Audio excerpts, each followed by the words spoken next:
So, hello guys, this is Feilin. I will be a second year UNSW student in 2020 and I'm now in Shanghai, and today I would like to show you guys around how is Shanghai doing with the outbreak of the novel coronavirus. So as we see, here are all the deliveries for people who live in the community.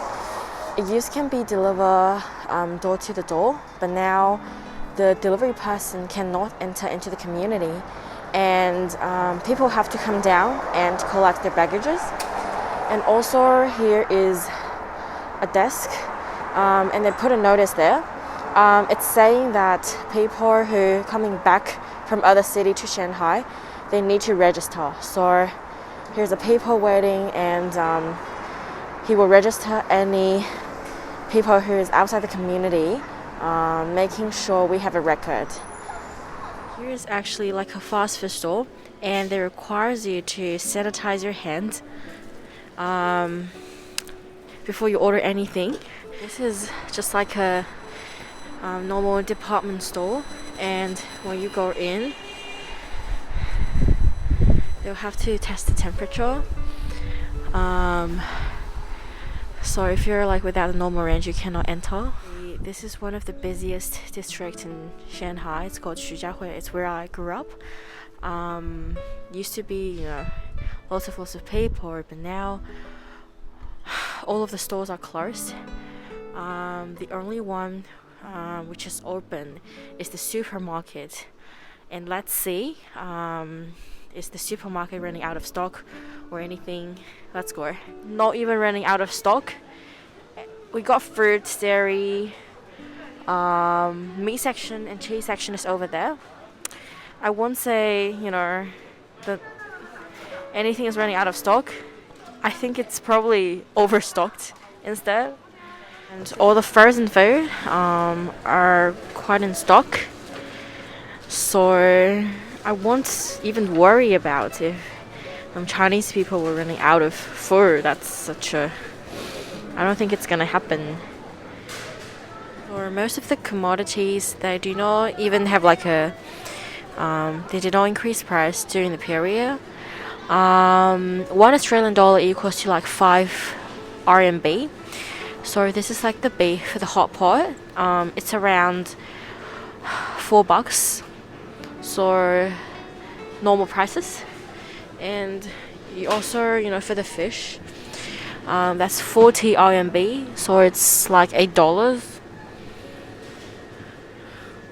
And the prices are still in all of its normal range. So for the milk, it's selling for 16 RMB, so approximately $3 for a liter, still in the normal range because that's what the normal price of milk in China is. And also for the apples, they sell for 15 RMB for half a kilo, and oranges approximately the same price, and kiwi is $3 half a kilo. Who go outside, they all wear masks, and that's for me is really inspiring because I can see that everyone is trying their best to actually fight against this coronavirus. The supermarket is still operating, but all the part of the other department store is closed.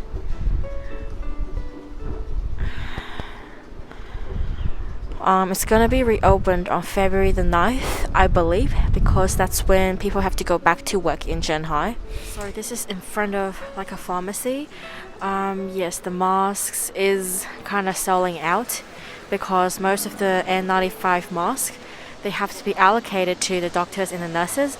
So the pharmacy just said the masks,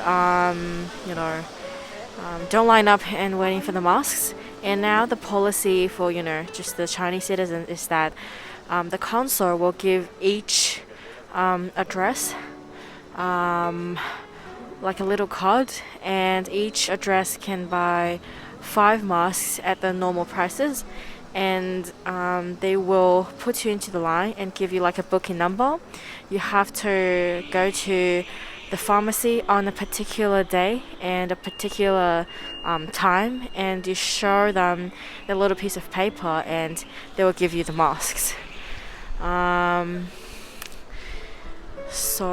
the pharmacy is still operating. You can buy all the other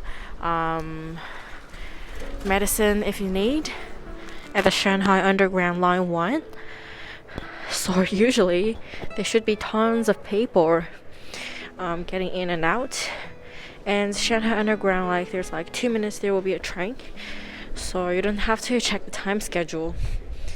And there's just few people in the underground right now, and people there are wearing masks.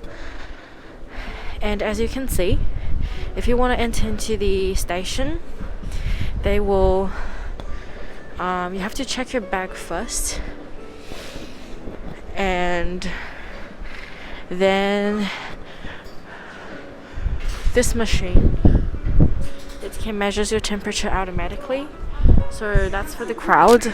So when there's like peak hour, when people have to go back to work, it's kind of impossible to test temperature one by one, so they use these kind of equipment, and there's a person there making sure people follow the instructions. And now wearing a mask in the underground is mandatory. It's not optional anymore. So if you don't wear a mask, you cannot pop onto the underground. Person is sanitized the handles of the escalator in the underground. So public area has to be sanitized at least twice a day. This is published. This is required by the Chinese government.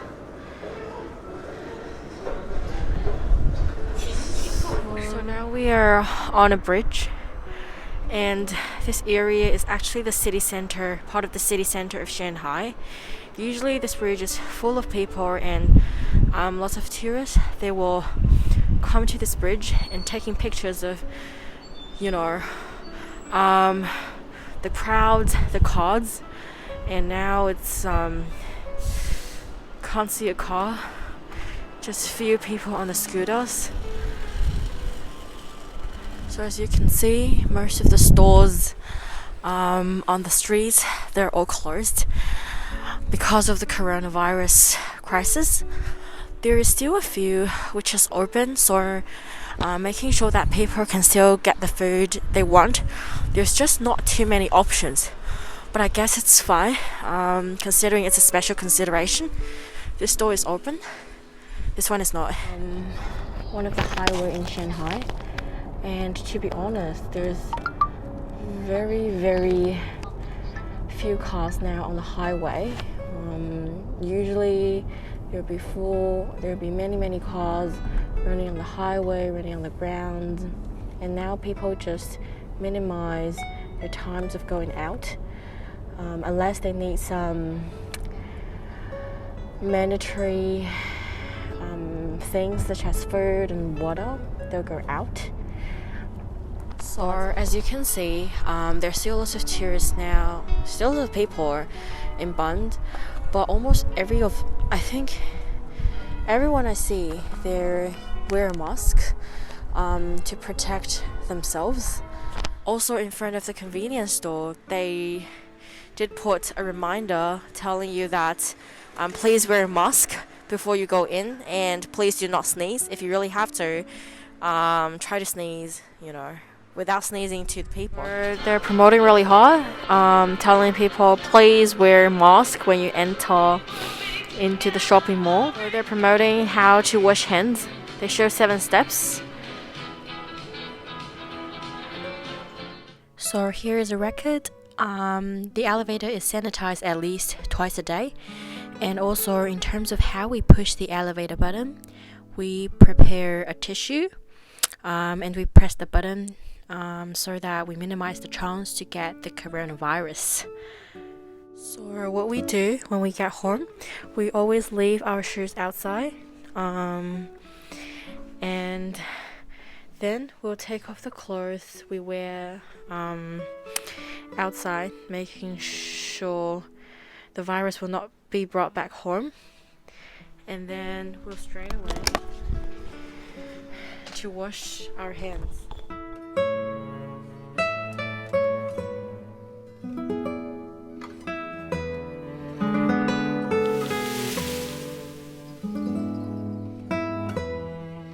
So the government started to build hospitals in Wuhan straight away.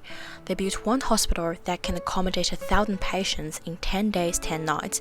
The other in 14 days that can accommodate 1,500 patients with all necessary equipment installed. They also put the process online. Live streaming to all the Chinese citizens, making sure they can see the process. So the first hospital, they started to accept patients on February the 4th, and the government allocated doctors served in the military army there to making sure patients can get enough medical support. They also use some already built spaces such as the gym stadium to quarantine suspected patients as well. And when they have the scientific evidence that proves this new disease is very epidemic and contagious, they quarantine Wuhan City, a city with over 11 million population, straight away and prohibit residents to travel outside the city anymore. And people follow government instructions to stay at home unless they really need to go out for some daily shopping. The government announced that cities outside Wuhan will have extended Spring Festival for 1 to 2 weeks more. There is no exact date published by the government for the Wuhan people to go back to work and school. The schools have developed online teaching module very fast, especially for the year 12 students as they're facing their final exams in June, just in 4 months. People's temperature will be tested in public area, for example, restaurants and department stores, and the public area will be sanitized very often. It's usually at least 2 times per day. The government highly discouraged people to go out. If they really have to, they have to wear a mask. The way on how to select the masks and how to protect yourself from the coronavirus is updated regularly on the media.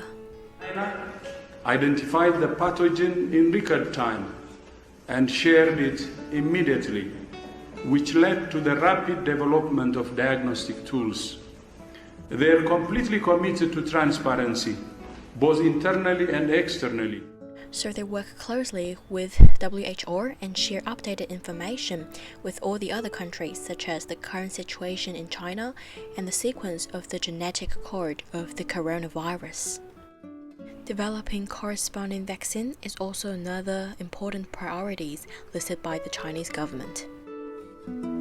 Also, lots of people gave up on their Spring Festival holiday in order to maximize masks and medical equipment production to a maximal level.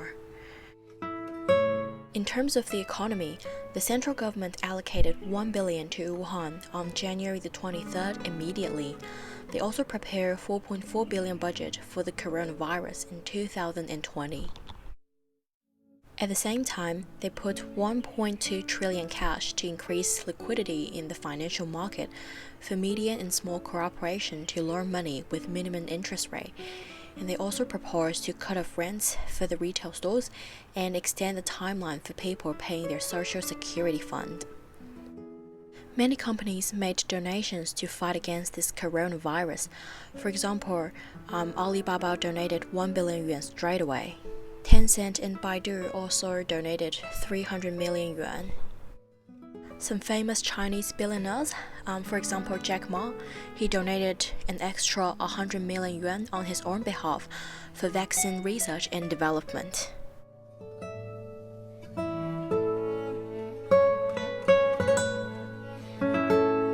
I'll say thank you to everyone who risked their lives, in the front line, especially the doctors and the nurses that is fighting against the coronavirus. But also, I would say thank you to every Chinese citizens who try their best to stay at home, and also the ones who go back to their normal position, like the police, the firefighters, to making sure the society is continue operating in the normal way.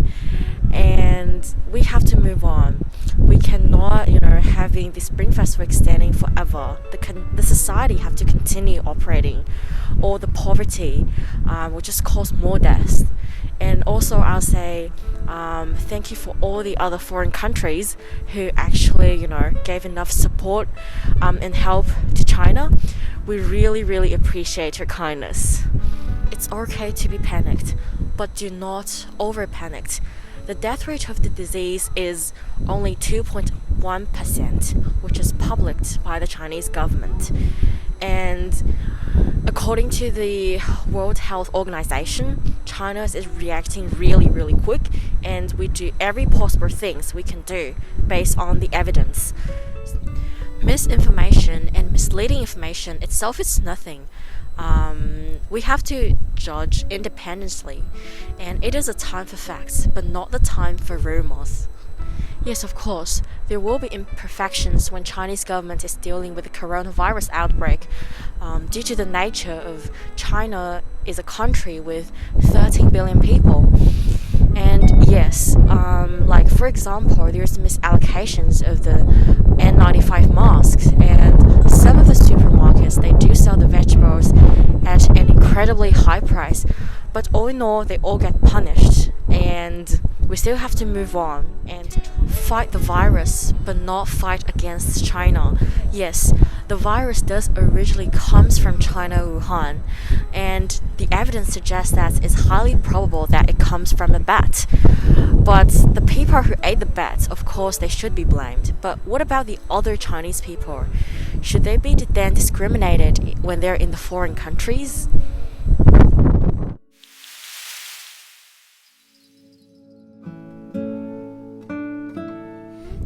For me, when I first got the news that I might not be able to come back to Australia to continue my uni study on time, I feel very panicked. I cried for 1 to 2 days because I was so looking forward to getting back to Australia and meeting up with my friends, meeting Sydney, continue to doing my society work. It has just disrupted all of my plan. And Australia for sure is my second home. I've lived there for like 4 or 5 years, and I met so many amazing people. And it also causes a lot of extra problems. For example, because I moved from LA to Sydney, I rent a house to live in. I have to renegotiate the leasing agreements with my landlord. I have to cancel my flights. There's lots of things I have to do because of this outbreak. So it's causing lots of inconvenience and disrupted, most of my plans. So yes, it took me around 1 to 2 days to process all of the information, but now I'm back with a normal Feilin, which is full of optimism and positivity. Well, compared to the people who have unfortunately passed away due to this coronavirus outbreak, we are already very, very lucky. And also, keep finding the bright side of everything. It taught me how to deal with unexpected events such as this. And you always have to find the bright side of everything. For example, well, if I do really defer for a term or two, it might be a good chance for me to, taking a little bit half a gap year and traveling around to see how, US and Europe would be like, meet more people and other stuffs I don't have time when I was in uni, but I want to do, like, getting into the stock market a little bit and do a little bit of trading. So always find the positive side, I'll say. Every number that is reported to be dead or diagnosed, that is a tragedy for a family. And at this moment, we don't need rumor, we don't need misleading information. We need love and support. And please do not discriminate the Chinese people in your neighborhood, trying to help them and put yourself into others' shoes. People who are wearing masks, they're not only protect themselves, but they're also protecting you. So do not muck about them. Buckle it down and we'll get through it. And being cautious but not freaking out. Stability is very, very important. I hope everyone in the world can be healthy and away from the virus forever.